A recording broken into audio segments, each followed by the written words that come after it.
ایک خاتون نے اپنا ایک واقعہ سنایا. کہتی ہیں کہ میرے والدین کا جب نکاح ہوا، میرے ابا جی میری امی سے نکاح کرنے لگے تو میری امی نے اپنے نکاح کے لیے شرط رکھی کہ اے بندہ خدا، اگر تو مجھ سے نکاح کرنا چاہتا ہے تو میری شرط یہ ہے کہ تو میرے لیے قرآن پاک کی سورہ آل عمران یاد کرے گا. جس دن تو سورہ آل عمران کو زبانی حفظ کر لے بغیر غلطی کے مجھے سنا دے، اس دن میں تجھ سے نکاح کر لوں. کہتے ہیں کہ میری امی نے یہ شرط رکھی. اب دیکھیں کتنی خوبصورت شرط ہے. جب اس بندہ خدا نے، کہتی میرے ابا جی نے اس سورہ پاک کو یاد کر لیا تو میری امی نے حق مہر کی بجائے اس نے کہا کہ جس خاتون کو اس کے نکاح پر قرآن پاک کی سورہ مبارکہ حفظ کا تحفہ مل جائے، اس خاتون کو دنیا کے مال کو حق مہر میں لینے کی کیا ضرورت ہے؟ مجھے کوئی اور حق مہر نہیں چاہیے. خاتون کہتی ہیں کہ جب میں بالغہ ہوئی، میری شادی کا وقت آیا تو میرے ابا جی نے کہا بیٹا تو کیا پسند کرے گی؟ چونکہ والدین نے اتنے خوبصورت معاملے پر نکاح کیا تھا تو کہتی ہے کہ والدین کا اثر اولاد میں آتا ہے. جب انہوں نے اس طریقے کیا تو میرے اندر بھی وہی میرے والد والے اثرات آئے، میری والدہ والے اثرات آئے. تو کہتی ہیں جب مجھ سے پوچھا گیا تو میں نے کہا کہ اگر مجھ سے کوئی شخص نکاح کرنا چاہتا ہے تو وہ میرے لیے قرآن پاک کی سورہ النور کو حفظ کرے.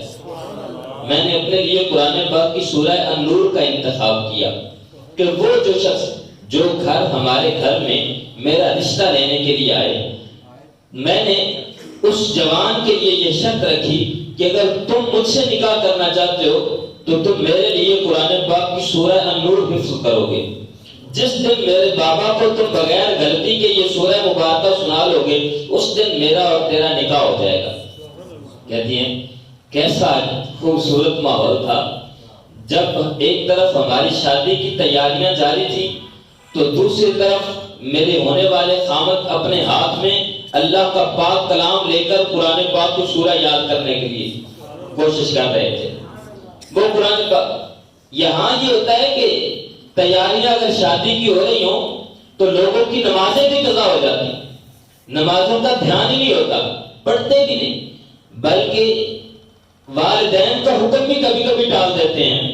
ان کو کہتے ہیں جی آپ کو اس کام کی پڑی ہے، مجھے اس کام کی پڑی ہے، میں اس کام میں مصروف ہوں، آپ مجھے یہ کہ ہم غلطیاں کر جاتے ہیں، بہت ساری غلطیاں کر جاتے ہیں.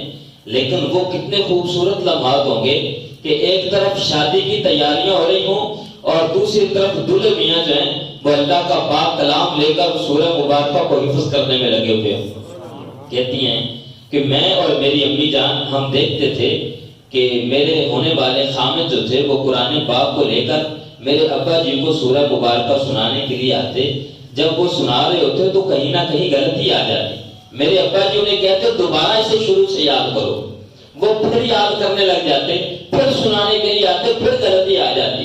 کبھی کبھی ایسے ہوتا کہ وہ سنانے کے لیے آتا تو میں اور میری امی جان ہم کھڑے ہو کے اس انتظار میں مسکراتی رہتی کہ اب کہاں ان کی غلطی آنے والی ہے. ہم مسکراتی رہتی. ایک دن ایسا خوبصورت آیا کہ میرے خامد ہونے والے میرے خامد وہ گھر تشریف لائے، گھر آئے اور قرآن پاک ان کے ہاتھ میں تھا. میرے ابا جی کو سنانے لگے. ہم انتظار کر رہے تھے کہ کہاں غلطی آئے گی، لیکن اللہ کا کرم ہوا، انہوں نے پوری سورہ مبارکہ انہوں نے زبانی بغیر غلطی کے سنا دی. کہتی ہے یہ خوبصورت ریت، یہ روایت میرے ابا جی میری امی جی نے چلائی، ان کا تاثر مجھ پر پڑا. کہتی ہیں اللہ نے مجھے بھی بیٹی کی رحمت سے نوازا ہے. اب میں سوچ رہی ہوں کہ جب میری بیٹی بڑی ہوگی تو قرآن پاک کی وہ کس سورہ کا انتخاب کرے گی. ایسے ہی ہوتا ہے جب والدین کا اپنا عمل خوبصورت ہوتا ہے تو اولاد کا عمل بھی بالکل اسی طریقے پر انہی کے طریقہ کار پر چل کر خوبصورت ہو جاتا ہے.